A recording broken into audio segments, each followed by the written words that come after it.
listening to Give God 90, where we're not afraid of the tough biblical questions, because we will dig through the language, the culture, and the history to find the truth revealed in the words of our Creator.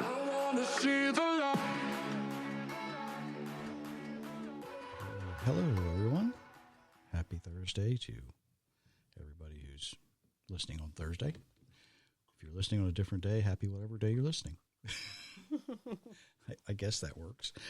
I am being closely monitored and supervised this evening. Hello, everyone. Thanks for joining us tonight. If you like what you hear, those share buttons, like buttons, all those things work really, really well. Really well. If you're listening on the Spreaker app, which is free, by the way, you can leave a comment in the chat, and I will see it.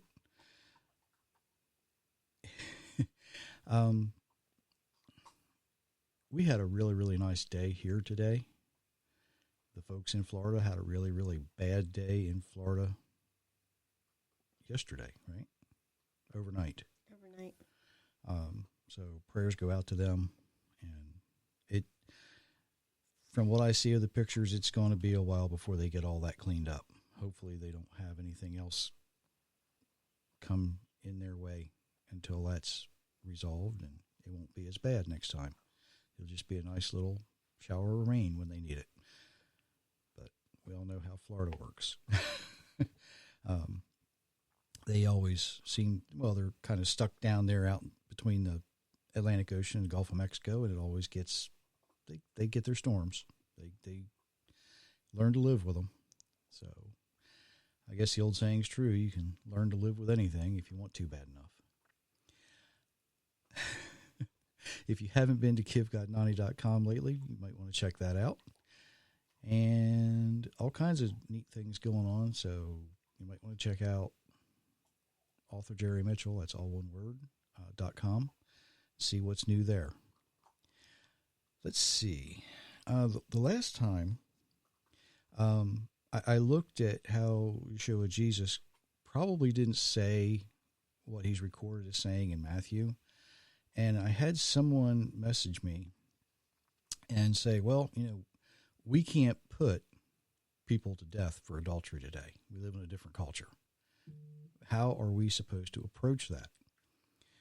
And what I was pointing out is how dangerous it is for a denomination or even a person to build a doctrine based around one or two verses without verifying them. But since the question was asked, how do we approach this? I'm going to suggest that if divorce is granted due to one of the spouse's sexual immorality or adultery, once that divorce is complete, just consider them deceased. It's this is going to sound really crass. It really is. But, chances are that our Creator would consider them that way anyway, because he's the one that spoke the words, right? Now, hopefully I can clarify and not confuse this more. We need to remember that these things only apply if the couple are both proclaiming to be committed to the Creator, right? We can't really hold someone, maybe somebody's an atheist. We can't really hold them accountable to the same thing because they've already rejected the Creator. He'll deal with them the way he chooses to deal with them on Judgment Day. So the instructions we're given really only apply to the people who claim to believe the Creator and His Word. Mankind can't hold someone accountable for their belief or disbelief. Only the Almighty is able to do that. So, kind of be careful to know who and why you might be holding someone accountable for their actions, right? And that kind of sort of brings me to what I want to look at tonight because of the first example I'm going to use. And that is how religion has the ability to influence entertainment in a good way and sometimes in a bad way. And I really don't want to turn this into a Chris Christopherson tribute, although he has written a couple songs. Well, he's written a lot of songs, but a couple where it's very easy to see how his opinion and view of religion has influenced his songwriting and how he chooses to pass that along. He wrote a song that I don't think was ever really intended to be popular, and I don't think it really is. Not many people have heard this. It's called Don't Cuss the Fiddle. And the first lines read, I scandalized my brother while admitting that he sang some pretty songs. Right? You'll see that the word scandalized here really means gossip. All right? The next line was, I'd heard that he'd been scandalizing me, and Lord, I knew that that was wrong. So, how and why did he know it was wrong?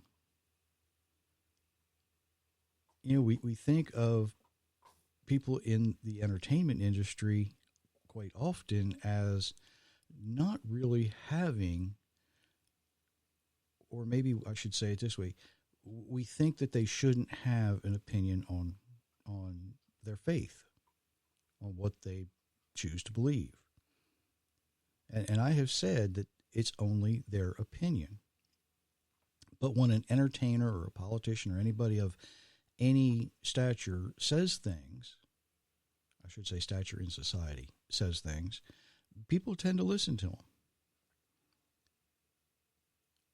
So how was he able to say, well, I knew it was wrong. I knew this gossip he was spreading. He wouldn't do that. He's this person's just too nice a guy, right?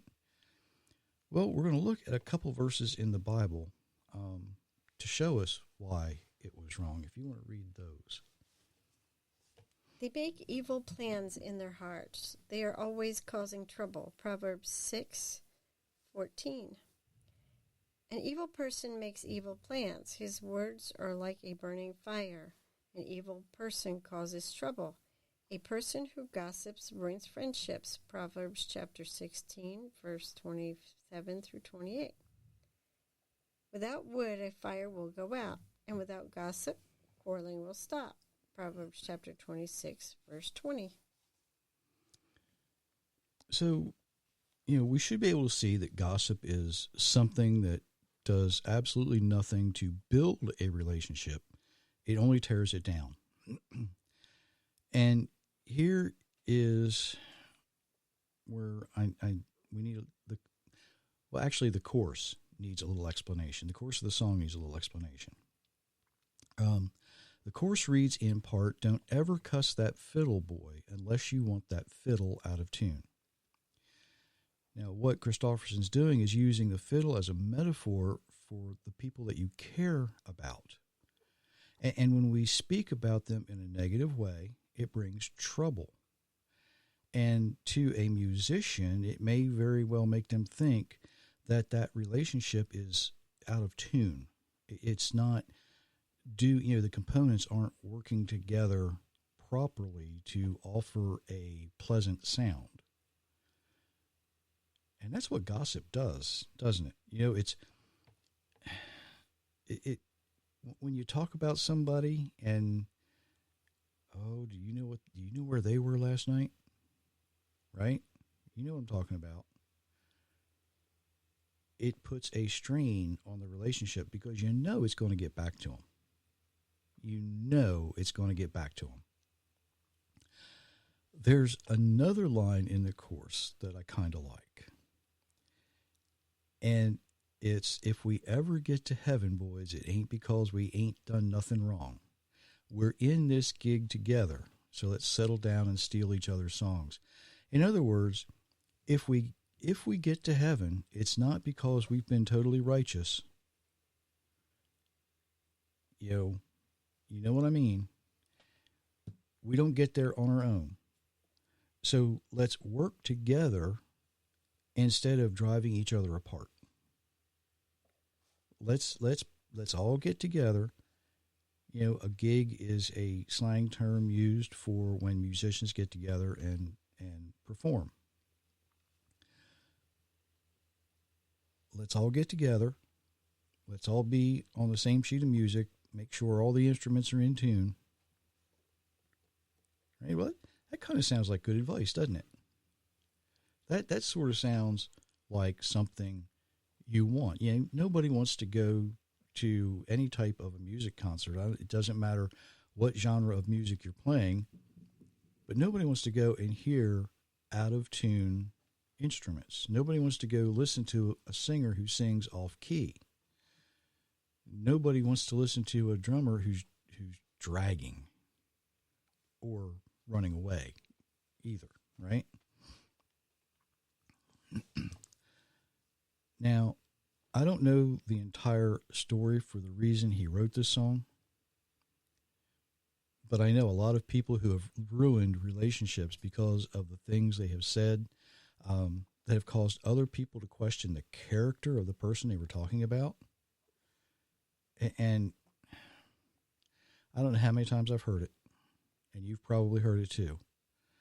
Well, I can't say this is 100% true, but I heard, and you can fill in the blank there, right? It's called spreading rumors. It's called gossip. Just don't do it.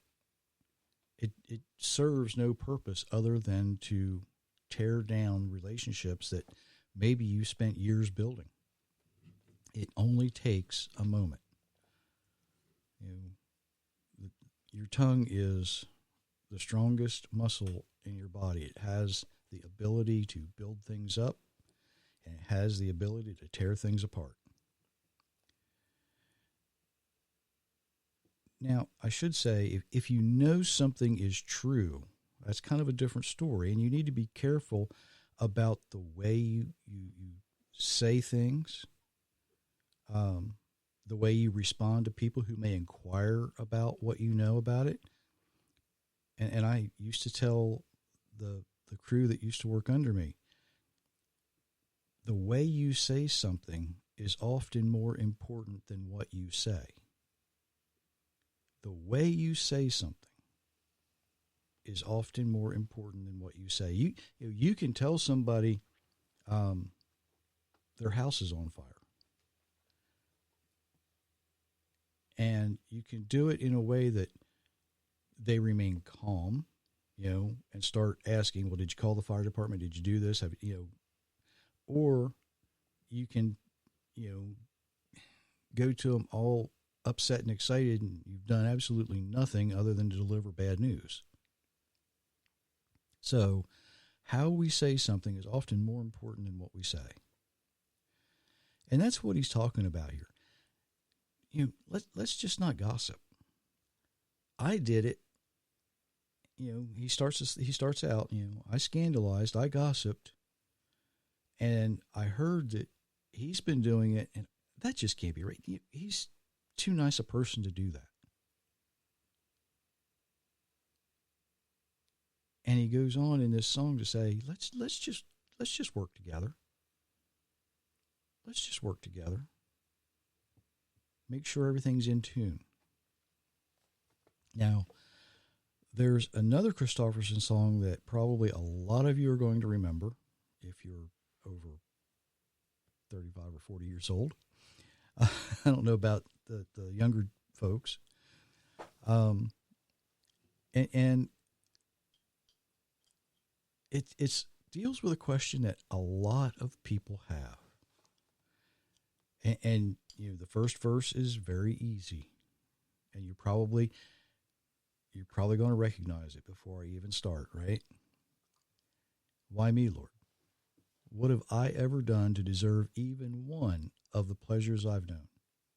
Tell me, Lord, what did I ever do that was worth loving you and the kindness you've shown? He wrote that song in 1972. And according to the music historians, he wrote it after attending a service where a pastor named Reverend Jimmy Rogers Snow was speaking. And it became a pretty big hit, in the country music world anyway. Think about it, though. In 1972, he's asking these questions. And in 1972, the United States, we just come through the 60s, and people were kind of ready to settle down because the 60s were turbulent in the United States, to say the least. 70s weren't much better because, think about that. Vietnam was still raging. People were looking for answers. And the answer they received from Christofferson was a question. Why me? Now, I've asked this question a lot. Why me? Nobody wants to listen to me, except the folks who might be listening now. Why me? Nobody's going to want to read something I might write. Well, some of you are. Why me? Nobody outside of my family and close circle of friends cares about what I might think. Does that sound familiar to something that some of you may be asking? Why me? Then I realized the reason we're blessed is not because of who we are, not because of what we've done, but because our Creator chooses the people. He chooses the people he chooses because we're willing. Some of us are very, very willing. You want, and I've asked this question too. Lord, are you sure you really want me to say that? Are you really sure you want me to go there? Do I need to throw out the fleece, so to speak, so I know this is coming from you and not from me? Does that sound familiar too? We do this. And there's some folks in the Bible who ask the same sort of questions, if you want to read through those. And Moses said unto God, Who am I, that I should go in unto Pharaoh, and that I should bring forth the children of Israel out of Egypt? Exodus chapter 3, verse 11. Then King David went in the tent and sat in front of the Lord. David said, Lord God, why have you made me so important to you? Why have you made my family important? 2 Samuel chapter 7, verse 18. But who is able to build a house for him, since the heavens, even the highest heavens, cannot contain him? Who then am I, that I should build a house for him, except as a place to burn sacrifices before him? 2 Chronicles chapter 2, verse 6. So, who am I? Why me? It's the same question. Well, Moses was chosen because he was willing, right? Moses out there on the mountain with his flock, making sure the sheep had plenty to eat, plenty of water to drink, turns around and looks. Wait a minute. Who am I? Why me? Why pick me to go to Pharaoh? Well, if you know the backstory to that, he was the perfect one to go to Pharaoh. Pharaoh knew him. They had a relationship. David, man after God's own heart. David loved the Creator. And Solomon? Well, Solomon in his young years was not self-absorbed. If you look at the story about how he got wisdom, how he obtained wisdom, he didn't ask for something for himself. He says, I need the wisdom so that I can rule these people properly.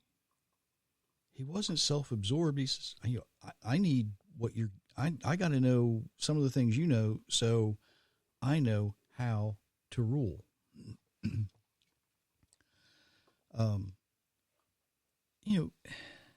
If you are chosen to receive the blessings, you have, maybe I should say it this way. When you are chosen to receive certain blessings, the answer to your why me is a question that only you can answer. And it may be much deeper than, oh yeah, I love God. It might be much deeper than, well, I guess I'm the only one that might be able to do this at the moment. You know, Esther, for such a time as this. Now, I know when I think about Myra and I think a big part of the reason is we simply choose to live the way we're designed to live. We choose to be faithful. And I'll go back to several years ago when we hosted a Sukkot gathering. You know, the day it was scheduled, we had a storm. And it was a full-blown nor'easter. It was windy. It was rainy. And we decided, you know, we're just going to go ahead and do this. It wasn't supposed to get real bad until into that evening anyway, but the wind was picking up. It rattled the building we were in a lot. So, you know, basically we just sang louder, right? But we were faithful not to allow the weather to stop the Creator's appointed time. Now, if there had been a major issue, like you're having a hurricane, yeah, we went, nah, we're not putting anybody at risk. But for a little wind and a little rain, we got together and we were faithful to His appointed time. And everybody that came had a great time. And a few things came out of that. And I think it's because we were faithful and the people who showed up were faithful. Because from that day on, there have been people who have gone on to carry a message that to others that our Creator will bless them for. And the only way you can do that is through faith. You Give God 90 began after that day. A couple people traveled to Israel after that day. It's something they never really thought they might actually be able to do. One has been to the Mountain of Moses in Saudi Arabia several times since that day. One's traveled across the United States, taking his message to as many as will hear it. So who am I? Why me? Because you were chosen, right? John 15:16. You didn't choose me, I chose you, and I appointed you to go and bear fruit that will remain. Deuteronomy 7:6. Nope. I didn't include that one. Jeremiah 1:5. Before I formed you in the womb, I knew you. Before you were born, I set you apart. I appointed you as a prophet to the nations. Now, Jeremiah, that was specific to him. He was a prophet. But he knows us before he forms us in the womb. This isn't in my notes, but I got to say it. I know a lot of people want to say, well, life begins at conception. Sort of, kind of. But life actually begins prior to conception. Your physical life begins at conception, but who you are begins before it. So you can see through these two Christofferson songs, he uses his faith, his religion, and it influences his writings. He uses that to express it in a way that you might not even think about sometimes. You know, oh, that's just a nice song. Until you really think about it and wonder where he comes up with these ideas. Where does he come up with these concepts? Now, he wrote some other stuff. I can tell you, you're not going to find it in the Bible. Okay? That's just the way it is. But for these two songs, we can go back and we can find exactly how his faith influenced his writing. Religion does have the ability to influence our entertainment industry in a good way. We hear it in songs. We see it on the screen sometimes. Now, it has an ability to do it in a bad way, and I'm not going to go into that. I want to keep this kind of on a positive note, right? But the one thing I will say, if religion has a way to influence our entertainment in a good way, what we really should be doing is finding a way to stop fictional entertainment from influencing our faith, and more importantly, stop fictional entertainment from influencing the way we practice our faith. Think about that. And while you're thinking about that, we will be back on Monday. So, oops, I'm sorry. I bet that made a noise, didn't it? I just did a no-no and bumped the microphone. I was doing good tonight, too. Oh, well. So until Monday, we wish you many, many blessings, everyone.